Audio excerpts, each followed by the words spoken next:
જ્યાં નેહ નામ પ્રેમ, નેહળે પ્રેમ નીતરતો એને નેહળો કહેવાય, આવકારો નીતરતો નેહળો કહેવાય. અને બહુ મોટી વાત તો કવિ હવે કરે છે કે નેહ નીતરતો એને નેહળો કહેવાય, પ્રેમ નીતરતો ને નેહળો કહેવાય, અને જ્યાં રોટલાની હીહ બોલતી હોય ને એને નેહળો કહેવાય. સાહેબ આવો બાપા જમી લ્યો, આવો બાપા જમી લ્યો, એને નેહળો કહેવાય. ઘણા મકાનના નામ હોય આનંદ ભુવન, પણ ડેલીમાં દાખલ થાવ તો હોળી આડા બેદી હોય, ખડકાઈ ગયેલી હોય, પ્રગટે એટલી જ વાર હોય. સાહેબ પણ હારા માણા ઘીરે મહેમાન આવે ત્યારે ઘરે હમુનમું થઈ જાય. એથી ઊંચા મહેમાન આવે ત્યારે બહુ સરસ વ્યવસ્થા થઈ જાય. આ તો અખિલ બ્રહ્માંડનો માલિક આવ્યો છે સીધો નેહળે નંદબાવાને ઘીરે. કેવા એને સ્વાગત કરવા મહેમાનો કેવા આવી ગયા. દુલા કાગ લખે છે કે 68 તીરથ આવ્યા અને બેઠા પાણીયા રે, 68 તીરથ આવી ગયા અને બેઠા પાણીયા રે. હવે તો પાણીયારા નથી સમજાતા કોઈ, કારણ કે વૈયા ગયા પાણીયારા, વૈયા ગયા. ઘણા જૂના શબ્દો વૈયા ગયા, એટલે એને હવે કેટલાક આપણે સમજાવવા પડે. એટલે મેં તમને કીધું ઇંગ્લિશ મીડિયમમાં ભણનારા આપણા ભાઈ બહેન દીકરા દીકરીઓ એને બહુ મુશ્કેલી પડે સમજવાની, અને સુધારવા બે તો એની મજા ન આવે. એટલે જેમ બાપા અને બા એને પછી એને સુધારવા જાવ તો બગડી જાય બધું. એ પપ્પા ને મમ્મી તો ઠીક, હવે બધું ચાલે. બાપા એટલે બાનો પા ભાગ થાય. ગણિત ગણો તો બાનો પા ભાગ એને બાપ કહેવાય. એટલે પપ્પા એટલે પાનો પા થયો. અને તમે જોજો મા દીકરાને દવા પાતી ચિત્ર જોઈજો, તમે જોયું જ છે અને હજી જોઈ શકો. હે મારો દીકરો દવા પી જાય, હમણાં મારો બાપુલિયો દવા પી જાય, એ કડવી આમ દીકરાનું હાથ ઉપર માથું રાખે અને કડવી દવાનો ઘૂંટડો પોતે મા પહેલાં પીએ અને પછી દીકરાને પાય, એને બા કહેવાય.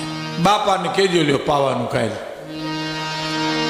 બાપા તો મારે ઊભા મોરની અને પછી દવા પાય, અને એ પાડાને સાય પાતો એમ પાય, એટલે એને બાપા કહેવાય. હવે પપ્પા એટલે પાનો પા, એટલે ઘટમ ઘટા બધું થઈ ગયું. પાણીયારે આવી ગયા એટલે નંદબાવાને નેહળે 68 તીરથ આવી ગયા. કોણ? અખિલ બ્રહ્માંડનો માલિક આવે. પણ લોક સાહિત્યમાં કૃષ્ણ કેવો વળાણો છે, અભણ માણસોના જીવનમાં કૃષ્ણનું રાજ કેવું છે એની થોડી ઘણી વાત કરું. તોફાન બહુ કર્યા, જશોદામાં કંટાળી ગયેલા, અને કોઈ પણ ગોપીજીની ફરિયાદ લેવા જાય કે ઘમર ઘમર મારા વલોણા ગાજે, શ્યામ આવીને મારા મટકા પો. ઘમર ઘમર મારા વલોણા ગાજે, શ્યામ આવીને મારા મટકા ફોડે. એવો લો શ્યામ આવી મારા મટકા ફોડે.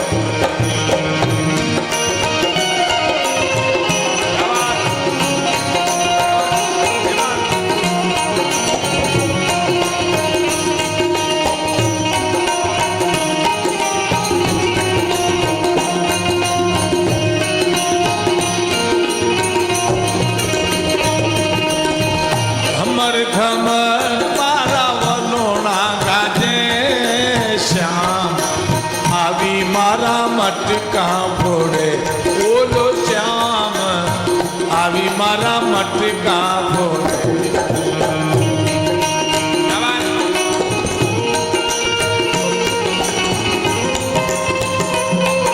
એક ગોપી આવે એની ફરિયાદ સહન કરે, બીજી ગોપી આવે એની ફરિયાદ સહન કરે, ત્રીજી ગોપી આવે એની ફરિયાદ સહન કરે.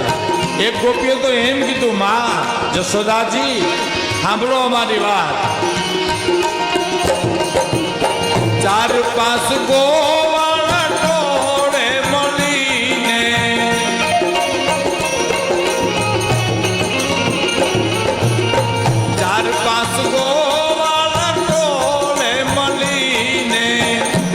એકબીજાને કાંધે ચડીને એકબીજાને કાંધે ચડીને પછી મટુકીમાં મોરલી મારે મારો શ્યામ શ્યામ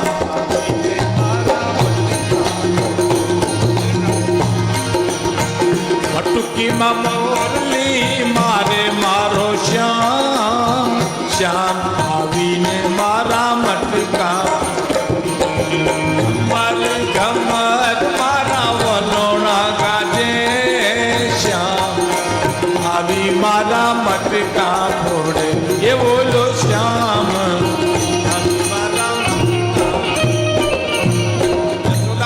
એકલો નથી આવતો, 4-4, 5-5 છોકરાઓને લઈને આવે છે ને એકબીજાને કાંધે ચડી અને મારી માથે મટકા હોય ને ફોડે છે. માતાજી કઈ બોલ્યા નહીં. પછી બીજી ગોપી આવીને કીધું, માં અમારી વાત તો સાંભળો કે નંદ બાવાને ઘેરે 9 લાખ તુજે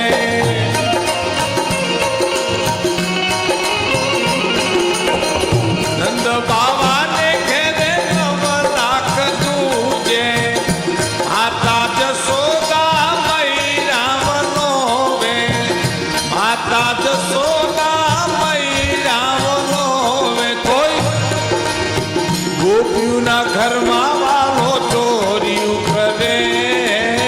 શ્યામ આવીને મારા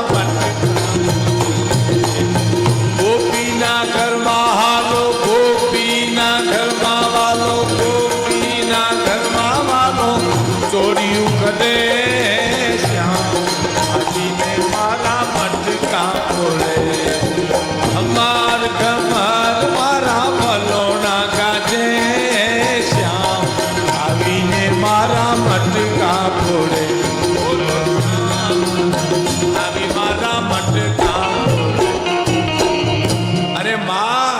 નંદબાવાને ઘેરે 9 લાખ દૂધે. શાસ્ત્રી બાપા અમારા શાસ્ત્રી બાપા અરે એ ભાગવત વાંચે છે સાહેબ, બહુ મોટી વાત છે. તાલીઓથી એકવાર એમને પણ વધાવો. શાસ્ત્રી બાપાની સાથે પાઠ કરે છે ને એ પણ ભાગવત તારસારી છે. શું કે છે? 9 લાખ દૂજે માં તમારે નાખે માગ નથી દીધો, દોહકો ટોકર લઈ ગયો છે અને તોય બીજાના ઘરમાં ચોરીઓ કરે તે માં જશોદાને ખોટું લાગ્યું. કવિ એમ કે છે ખોટું લાગ્યું નહીં, લાકડી લીધી અને ગોપીઓની વાહે ત્યાં ઊભીઓ રહ્યો કરીને, જેમ નથી ડોસીઓ વાહે થતી ગામડાની એમ ઊભીઓ રહ્યો.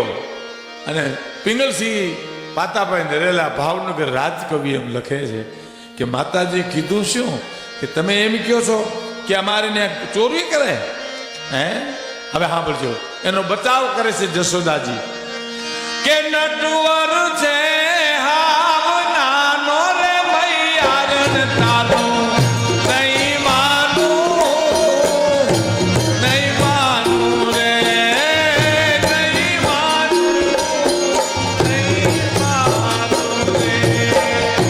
ક્યા વાત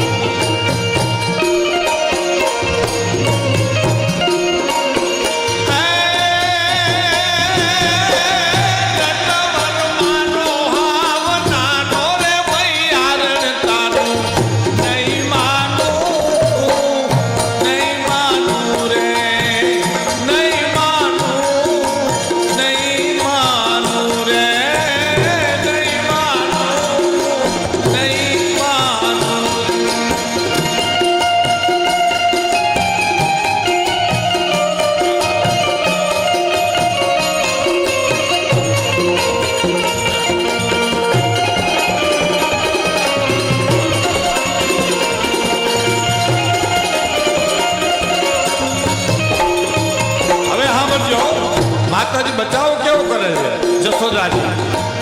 શું કે છે? 4-5 દિવસથી શીખ્યો છે હાલતા, હજી હમણાં હાલતા શીખ્યો છે. 4-5 દિવસથી શીખ્યો છે હાલતા, શું જાણે ચોરવાનું તે મૈયા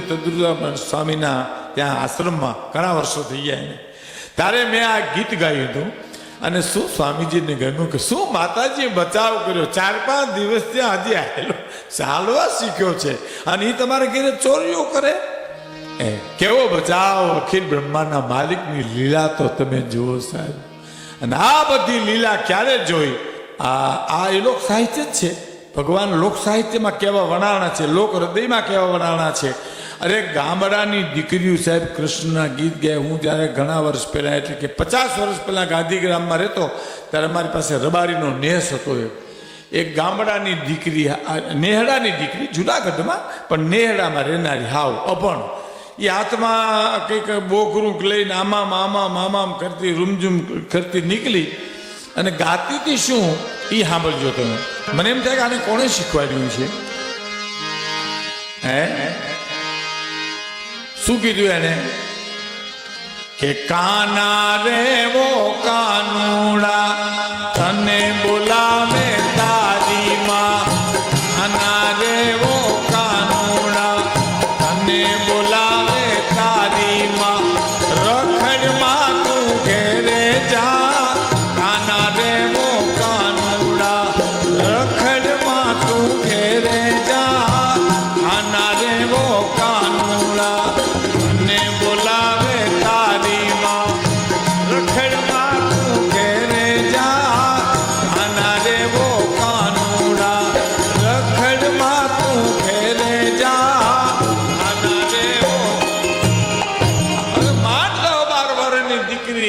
એમ કે કાના રે ઓ કાનુડા રખડમાં તું ઘેરે જા તને બોલાવે તારીમાં આપને એમ થાય કે શું લોહીમાં જોડાણું હોય છે ને સાહેબ એ માતા પિતાના ઉદરમાંથી જ્યારે એનો જન્મ થાય ત્યારે એના લોહીમાં જ આ ગીતના કૃષ્ણના ગીતના સંસ્કારો આવે પણ શું કહે છે પછી